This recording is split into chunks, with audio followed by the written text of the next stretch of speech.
So are the politics of the United Kingdom more diverse than that of India? Can India accept a person of foreign origin, for example, tomorrow as our Prime Minister? Is the British Parliament really more representative than that of India? Should Indians be celebrating Sunak's rise at all? Some of the questions we'll raise tonight. Swapan Dasgupta, former BJP MP, joins me. Lord Meghnad Desai, UK parliamentarian, House of Lords, is with us. Navtej Sarna, former Indian ambassador to the US, is with us. I'm also joined by Ed Luce, National Affairs Director, Financial Times, Washington, D.C. Shashi Tharoor joins us later. Let's get straight stuck in. Let's start with you, Swapan Dasgupta. Do you believe that this is a moment that should be for us to pause and reflect as much as celebrate? No, I think it's a very important day for the history of Britain. But let's just get one thing clear. Rishi Sunak was made Prime Minister because they thought, the Conservative Party thought, he was the most appropriate man to deal with the financial and economic crisis that is affecting Britain. He wasn't elected because he was Asian. The fact that he was Asian, the fact that he was of Indian origin didn't matter. It was his competence that mattered. And I think that's very important that today that Britain has been able to, in its own way, create a reasonably meritocratic society whereby the color of your skin has become not primary. I mean, I still believe that there is some prejudice which exists in Britain, but that's inevitable. It's witnessed the most fundamental demographic transformation since 1950, which has never been seen in its history. So to some extent, some residual prejudice is bound to happen. But Sunak, to my mind, I think what's very good about the system, what's very good and enlightened about the Conservative Party is that it chose what it considered the right person at this time to meet with a crisis.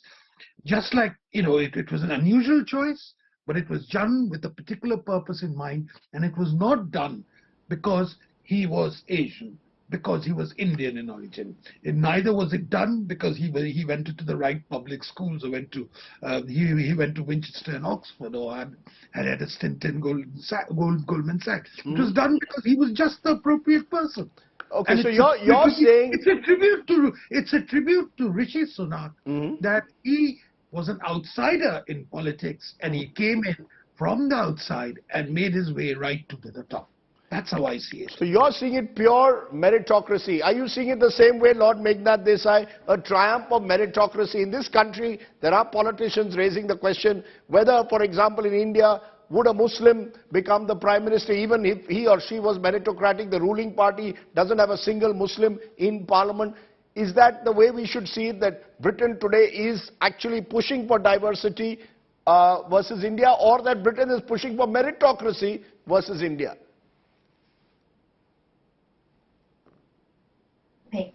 Are you asking me? Yes, Lord Desai. Yeah, because I can't see you, so I've got a problem here. Yeah, and the thing is that Rishi Sunak has been selected because the Conservative Party is in a very big trouble. Like any other MP, he's perfectly qualified. And I think you have to say that UK has become a much more a multiracial, much more tolerant society than it used to be 50 years ago. But what is more important is that David Cameron in 2015 decided that he had to go after talented, aspiring people of other races. And that policy of the Conservative Party deliberately started to look for election candidates has now paid off. Neither the Labour Party nor the Liberal Democrats have had that kind of policy, because the left tends to patronize the weak and the people of other races. It is the right wing which has suddenly realized that we are all alike. It depends upon the class. And anybody in the middle class is qualified to be Prime Minister. And that, I think, is the secret of Rishi Sunak. Let me therefore bring in also Ed Luce, giving us an English perspective. Ed Luce of the Financial Times. Ed Luce, you've worked in India. You've seen what's happened in Britain. Is this a moment for Britain to truly having broken a major barrier? Yeah, I think this is a landmark. This is a watershed moment that doesn't surprise anybody. Mass immigration in the 50s, 60s, 70s did spur a lot of racist backlash in the first few decades. There is still, as Swapan mentioned, there's still racist sentiment in Britain, but it's a multiracial reality has become so normalized. Interracial marriage has become so common that it was inevitable at some point or another, given the diversity already, particularly, ironically, as Lord Desai pointed out, of the Conservative Party, that you would get a leader of Indian origin. London, in fact, has a mayor of Pakistani Muslim origin, Sadiq Khan. The rather hapless outgoing former Chancellor of the Exchequer, Kwasi Kwarteng, was of African origin, and so forth. It's becoming unexceptional. I think it produces some peculiarly British ironies. The fact that, a prime minister, the first Hindu prime minister, who swore into office initially on the Bhagavad Gita, will now be advising the king on senior Church of England appointments, essentially deciding them. The next Archbishop of Canterbury, for example, is quite amusing, harmlessly amusing, a feature of a very idiosyncratic British constitution. But the main reason why he's become prime minister, I think, is contained in those three words he used: accountability, integrity, and I think responsibility. I might have forgotten the third accountability, word, professionalism, and integrity. Yeah, sorry. Well, and all three, draw a line, a fairly strong implicit line between him and his two predecessors, Liz Truss and Boris Johnson, neither of whom are perceived as being abounding in those qualities. And I think that's why he's become prime minister. Britain needs some fiscal responsibility. It needs fewer unforced errors. And Sunak he's an adult. He's a grown-up in the room. He's got a sense of responsibility. I wouldn't wish this job on anybody at this stage in Britain's economic misfortunes. But I suspect he's the least unqualified amongst a pretty thin bench of Conservatives. Can I just take that to Navtej Sarna? Because Navtej, I know you don't want to get into politics, and Shashi Tharoor will join us in a moment, but as a diplomat, do you see this as a watershed moment in Indo-UK relations? I think, Rajdeep, it's a watershed moment, firstly, for the UK. We have had Indian origin heads of state and heads of government in other countries before. But the fact that it is the UK, and this is the first time that a man of color, a man of Asia, a man of South Asia, a man of India is the prime minister, is particularly remarkable, given, and it sort of resonates more with all of us, given the India-UK historical relationship. So I think that sort of, makes us ponder more over these things. It wouldn't happen if it was a country somewhere else in the world.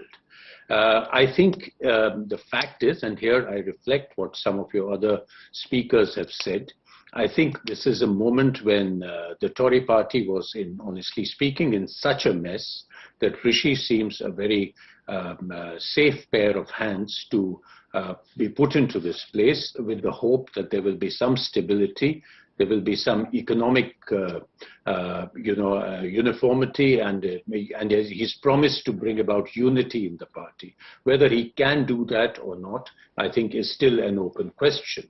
Right. But diplomatically speaking, I think it is important that India-UK story, India-UK relations, which have lost a few months because of the inherent instability here, should be put back in the rails. Our FTA negotiations, which were pretty advanced, should be pushed. And now you have a government which, at least on day one, at least, the Prime Minister looks set to be more stable than the last 2 months. Let me though turn to the Indian origin question, because Shashi Tharoor, you are the one who threw the cat among the pigeons, because suggesting on Twitter and other places that would you see in India what you've just seen in Britain?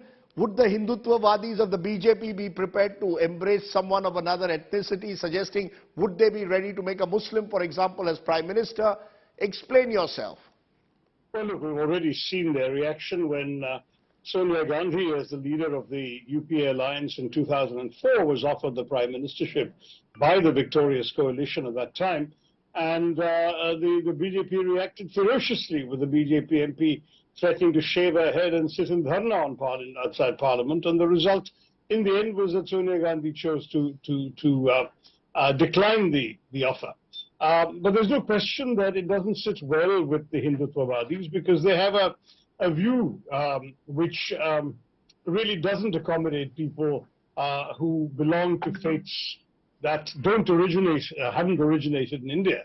They don't see them in the same way as the Indic faiths. And the result then is that you have a situation where they're very happy to point to presidents or chief justices or cricket captains from the minority faiths, but never to a prime minister who actually wields the real power in our government. No, because we've had a Muslim, we've had 3 Muslim presidents, we've had a Sikh as a prime minister, a Sikh as a president, we've had 2 Dalit presidents. I mean, in a sense, diversity. You seem to be using Rishi Sunak as an example to suggest almost that we are less diverse.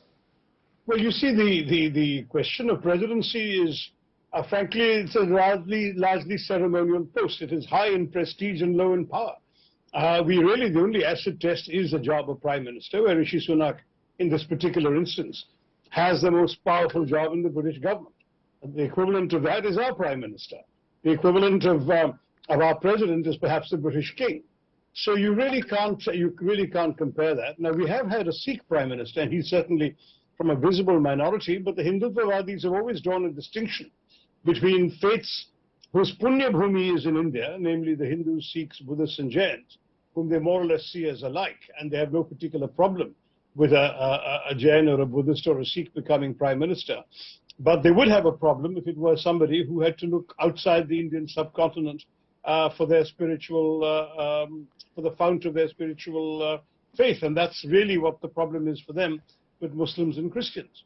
So, I mean, there is now, that's not the only aspect of Rishi Sunak that I argue would be very difficult to imagine in India. Yes, the fact that they overlooked race and they overlooked religion are both very significant, that the British people have evolved to such a degree that the same land that inflicted 200 years of racial discrimination on various foreign peoples around the world when they're impressed in their empire has now chosen to elect a brown-skinned Indian Hindu prime minister. That's really remarkable. There's also his age. I mean, can you imagine in India a 42-year-old with 7 years of total parliamentary experience, elected for the first time in 2015, becoming finance minister in 5 years and prime minister in 7? In India, he'd be lucky to find himself a minister of state in that period. You were born in the wrong country, Mr. Tharoor. You were born probably in the wrong country at the moment, Dr. Tharoor, at 67. No, I was born in Britain, but I chose to make my life and my career in India. So I'm paying the price for that. But I just want Shashi Tharoor, hold on, because Swapan Dasgupta, who's with us, wants to respond. You heard what Shashi Tharoor said. Would the Hindutvavadis, because you've got 300 MPs in the Lok Sabha and 100 in the Rajya Sabha, and not a single one of them are a Muslim, that makes the argument that Dr. Tharoor a little bit more powerful. Otherwise, you say it's just a political pot shot. I think, Rajdi, firstly, on a very important day when Britain is elected, has chosen a prime minister who comes from a very, very different background, I think it's very, very unfair to Rishi Sunak to suggest that he is where he is solely because of the color of his skin, solely because of his ethnicity, and solely because it is a tokenistic project. He is not. No, that's not what Dr. Tharoor suggested. No, that's not what Dr. Tharoor says. Would we go the direction that Britain has? That there has been a certain degree. What Shashi was arguing was that there has been a degree of affirmative action. No. I'm not saying that. I think it's pure merit. I think he's the one. I think that's one thing. One by one, please. One by one. I'll get you back, Dr. Tharoor. I'll get you next one. Very simply this, that Rishi Sunak has got in because they feel he's the right man, and it's not very consequential that what his religion is, what his ethnicity is, or some other background. Just as it's not very consequential what his class is. in this matter. Now in India, Abdul Kalam, APJ Abdul Kalam, no one cared about what his religion was. That he was Muslim was incidental, and therefore I think what is very important is that in a democracy, people are not often chosen for the top job solely because they have a certain tokenistic value about it, but because they have a degree of competence. Okay. Now, that competence comes about, and it can come about, and because they're acceptable to the large majority of MPs. Now, if you're saying that we must abolish this India and elect a new India and create a new India, Shashi, you're most welcome to try and do it. Unfortunately, you see India as a land of prejudice. You see India as a land of bigotry, but you don't see the positive features of so many languages, of so many places. I'll get Dr. Tharoor to respond to what you said. And at the same time, maintaining your inheritance intact. Okay. That's what you don't see. Okay. Because now you're looking at India as a dark chapter. Okay, let Dr. Tharoor respond. Yes, Dr. Tharoor. I'm sorry, it's absurd to call me on a show and then put words in my mouth that I never said and then refute them. I have written an article today in which I made explicitly clear that Rishi Sunak was there because of his merit, because he was seen as a safe pair of hands at a time of economic meltdown in England, that they're going through a financial crisis. They wanted somebody with his background, his demonstrated competence over 2 years as Chancellor of the Exchequer. But in order to appoint him, they were willing to overlook his religion and his race and his age and his experience, all of which in India might have been insuperable obstacles to purely judging somebody by merit. That was the point I was making when I say, could it happen here? In India, all of those considerations would also have applied, whereas in Britain, none of them applied when they were looking for the right person to steer Britain through its economic crisis. That was all I was saying. You can't put words in my mouth that I never said. No, but are you refute that argument? Are you saying, Dr. Tharoor, that if today there was let me be direct, if there was a very well-qualified Muslim, for example, who perhaps could be a candidate for a top job, you're telling me India's largest party would not choose them. Am I correct? I'm saying that they would have to demonstrate otherwise. If they did, I'd be happy to say shabash. But to begin with, they wouldn't have an MP eligible because they don't have a Muslim MP in either House of Parliament right now. I mean, they have chosen to say that they are only rewarding merit, but when it's merit linked to the exclusion of a particular minority, that certainly does raise questions. That was my point. But the point again is, Chopin is quite right that we should look at Rishi Sunak in his own right. In his own case, he's a British Prime Minister, he's not an Indian. I merely made the point this is a marvelous thing that Britain has outgrown its long history of racial prejudice, its long history in fact, it has an established church. It may be a secular state in practice, but the Anglican Christian church is the established church. Then you do have an astonishing anomaly that you have a Hindu Prime Minister who will, as Ed Luce was saying, be advising the king on the appointment of the Archbishop of Canterbury, because it is an established church and therefore the government nominally appoints the Archbishop of Canterbury. Right. But all of this is quite extraordinary, and I take my hat off to the British, whom I've excoriated, I believe justifiably, for their behavior as an empire. I do believe that here they've shown they've outgrown their prejudices, and that's something we should celebrate. In fact, to take that point right around this fantastic gathering of very fine minds, let me ask the direct question. Therefore, is Britain today, or British politics, more inclusive than India? Lord Meghnad Desai, is British politics more inclusive? I look at the numbers, gender-wise, no doubt about it. About 34% of your country's parliament is women. Ours is about 14%. On the other hand, we could argue we've given more representative over the years to Dalits, OBCs, tribal groups now than we did 50 years ago. How do you see it? Well, you know, I think it's an obvious answer to that question, Rajdeep. What's very interesting is how many non-Brahmins have ever been Prime Minister of India. And even Narendra Modi is an OBC. Narendra Modi is the first OBC Prime Minister of India. Exactly. How many have been non-Brahmins? Forget about OBC. How many have been non-Brahmins? So, you know, I think let's leave all that question aside. Are we discussing India or are we discussing UK? No, I'm comparing the two. I think Shashi Tharoor triggered this off in a way earlier today by suggesting, would India be as willing to embrace someone of non-ethnic or ethnic origin or foreign origin into India? You saw what happened when Sonia Gandhi was being pitched. The BJP opposed it. Now, do you believe Rishi Sunak, of course, born in Southampton, lived all his life in England, so a different case. I'm just saying which is more diverse. Is British politics more diverse than India's? British society is definitely more diverse, especially during the time I have lived there. It has become more diverse and more inclusive and more meritocratic. We don't ask people's caste or religion. Luckily, it's not a secular society, you see. It is not a secular state. And that's why we are a Christian monarchy. We're not a secular state. Interesting. And which is why it's easy to be intolerant. Ed Luce, which is more diverse? You've seen both worlds. Which is more diverse today politically, India or the United Kingdom? Look, I think it's incredibly difficult to make India undiverse. You know, despite the BJP's best efforts, India is just so inherently pluralistic that it will always be a country of many languages and religions. I like to look at the rate of change, and I think in the last or the direction of change rather, I think in the last 30, 40 years, Britain has gone from being a largely white elite and politics to one that's much more multiracial.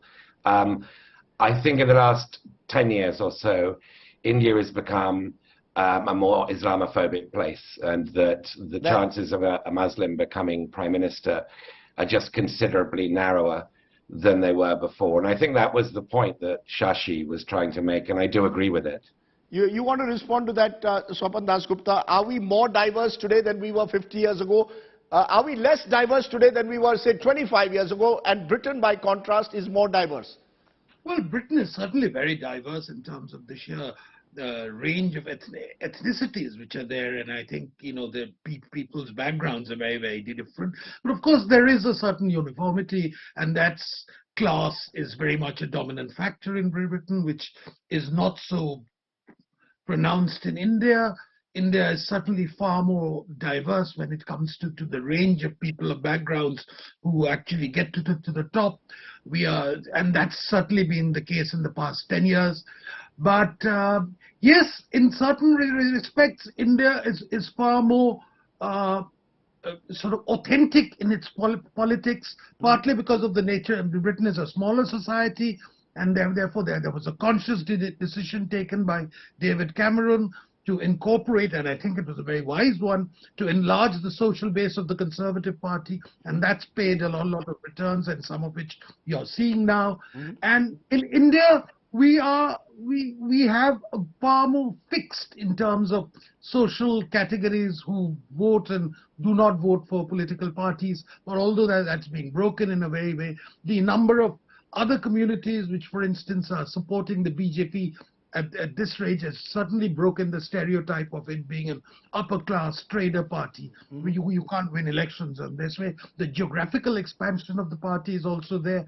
But yes, it's work in progress, and it's something which everyone aspires so that you can get the support of all sections and communities. That's the goal which Democrats in Britain, Democrats everywhere aspire to. So there's no real difference. It's again the situation there. The demographics are very, very different. So please don't compare apples and oranges. Navtej Sarna, as a final word, you know, you wrote a book recently on Jallianwala Bagh. In a way, you know, can India look at the rise of a person of Indian origin? I know even Pakistanis today are claiming him because his grandfather was born in Gujranwala.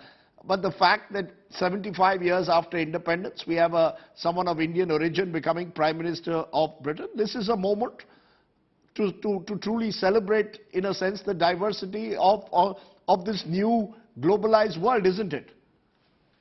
Well, certainly that it is, Rajdeep, and purely in terms of memories of empire, it neither wipes out the colonial excesses, nor is this should be seen as a kind of revenge of the empire, because the world has changed. The empire, even for India, is 75 years old. But there is, as you say, there is a certain historical resonance which at an emotional level people get, something which in another channel today I call there is a Lagan moment, and that, yes, by that time, yes, indulge ourselves, enjoy the moment and relish it, But let's be realistic about it. He is a British Prime Minister, he is a British politician, and he will work on the constraints that British policy places on him. So let's not load the relationship with unrealistic expectations, is all I would say. You know, it's interesting the way, you know, there's the whole notion of empire. And in a way, there are those today who are saying the empire strikes back. In a way, Lord Meghnad Desai, you're smiling.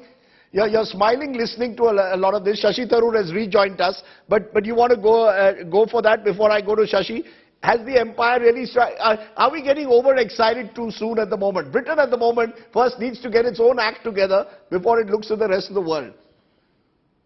Well, you know, what is interesting is that when there was an empire, anybody could go to Britain and settle there, which is why Dadabhai Nauroji could become a member of parliament without being a British citizen or British-born citizen. And that notion of an empire has now come back and hit it, because quite a lot of people from the ex-empire, as it were, have been able to come and settle in Britain. And if you're talented, you get to the top. You know, that is the... So you see the evolution of Britain into a true meritocracy. What this represents is the evolution of British society. The small elite that existed has now emerged into a more meritocratic society. Shashi Tharoor, your connection went off. Do you agree with that? I mean, you wrote about all, you know, is this the empire striking back moment, or are we getting, again, as I said, ahead of ourselves when we say that? This is much more the evolution of, this is to be seen in the context of Britain emerging as a meritocratic society, rather than draw even comparisons for us in India.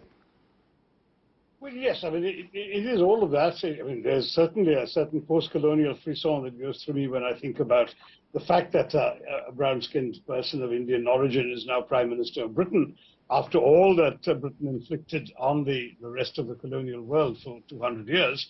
I certainly think it's amazing, given that they really would have regarded people like us, to put it bluntly, with a fair amount of contempt for a very long time, and now they've embraced them at their highest levels. And not everybody has, but a significant enough section of the population has done so that the Conservative MPs believe it's a reasonable choice. I think that the presence of people of color in the highest echelons of Western democracies is also a tribute to half a century of more welcoming immigration policies, and the willingness of these Western countries, of which Britain now has become an example, to embrace talent wherever it comes from, to give ability, merit, the recognition and reward it deserves. I think this is something which we could certainly learn from at a time when so many countries Are you saying, Dr. Tharoor, that's missing in Indian public life? I mentioned gender. I mentioned gender, where we have fewer women MPs than our proportion of politics, just 14% against 50% women in the country, just 14% in parliament. Muslims are just 5% against 14% of their population. There will be those, therefore, even the OBCs are less than their overall percentage. I'm just saying, are we less representative or less meritocratic, or both? No, I think we're certainly less representative. I think the BJP would argue that the ones they've chosen are people of merit, but then some of the Muslims whom they have defenestrated from their government and from parliament, presumably were also people of merit, or they wouldn't have served the BJP as they did for so long. I don't find that argument particularly convincing. You said 5%. No, Muslims are zero, literally, in both houses right now. No, no, hold on. There are 27 Muslim MPs in parliament, in the Lok Sabha, which is 5.5%. Not one of them is from the BJP. No. Not one. Yeah. Yeah, so I'm sorry, I thought you were talking about the ruling party. So you're saying the BJP has failed to do what the Conservatives have done in Britain. That's basically what you're saying. Yeah, but you know, they represent, I think, a different kind of political strain in the world, in which other countries, including in the West, are throwing up barriers to immigration, indulging in various forms of xenophobia. This whole idea that patriotism can be equated with authenticity and rootedness in traditional beliefs, practices, and prejudices. Whether it's Islam in Turkey, whether it's Hindutva in India, whatever, all of this is at odds with the kind of cosmopolitanism that made a Rishi Sunak possible in Britain. And I must say that as we've already discussed, when Sonia Gandhi came close, we saw how the BJP reacted. And I think that maybe we should look beyond our nativist pride in Rishi Sunak's ascent to reflect on the extraordinary lessons that all of us can learn, not just Indians, but many other countries which are heading in a much more nativist direction. You know, so I'll give you 30 seconds to respond to that, Swapan Dasgupta. Have we become more nativist while the British become more inclusive and meritocratic? I think Indian politics has become far more broad-based. Indian politics has become far more authentic. Indian politics has become far less elitist than it was. And that is what is irking some people. And I think they're looking at examples from other societies to find solace of where we are missing. So I think that's completely wrong. The important thing about elections is that you have to get elected. And those who get elected, you know, we have to deal with them. And unfortunately, in a certain part of the world, certain people are not getting elected. And we have to therefore say, are we going to say that the electorate is full of prejudice? The electorate needs to be abolished and a new one appointed in its place, to use a sort of Brechtian analogy. I think we've really got to deal with the people with what there is. Prejudice per se is not something inimical. It's how it is used. If it is used to foster your sense of authenticity, I think India is going through a good phase now. Okay, we'll leave it there. These are very diverse views, of course. I wonder, though, whether the day will come where purely on merit, we'll have a Dalit woman Prime Minister. I often wonder whether that will be really, in the Indian context, the breaking of a glass ceiling and a fulfillment of the dream of Mahatma Gandhi, whether that will happen. Yes, Shashi Tharoor, you're dying to get in a word. I just wanted to point out to Chopin that whatever he may say, I do manage to get elected 3 times so far, and I'm quite happy to go back to the electorate and face up to the consequences of my beliefs. The fact still is that it's not only, I think, it's not only those who fail to get elected who are critical of some of the policies of our ruling party. Some of us do get elected and maintain that criticism. I see. Meghnad Desai, you've raised your hand. 10 seconds. Yes, I think, you know, when Sonia Gandhi could not become Prime Minister of India, we showed that a Dalit woman from outside India cannot become Prime Minister of India. You know, and I just wonder whether a day will come, though, where we'll have that radical transition. We've taken baby steps. Let's be honest. We've taken many baby steps over the years. The Parliament of 2022, in my view, is more representative than it was in 1952, when it was much more Brahminical, much more elite, and today perhaps it's therefore more diverse. Ed Luce, thank you very much for joining us. You've got a reason to have an extra glass of wine today and celebrate. And I'll tell you, Ed, you're also, all of us are cricket fans. We're hoping that the icing on the cake, folks, will be an India versus England final in the T20. And that would be a better way, perhaps, for us to strike back by winning that final. But thank you all very much. Fascinating discussion on this day.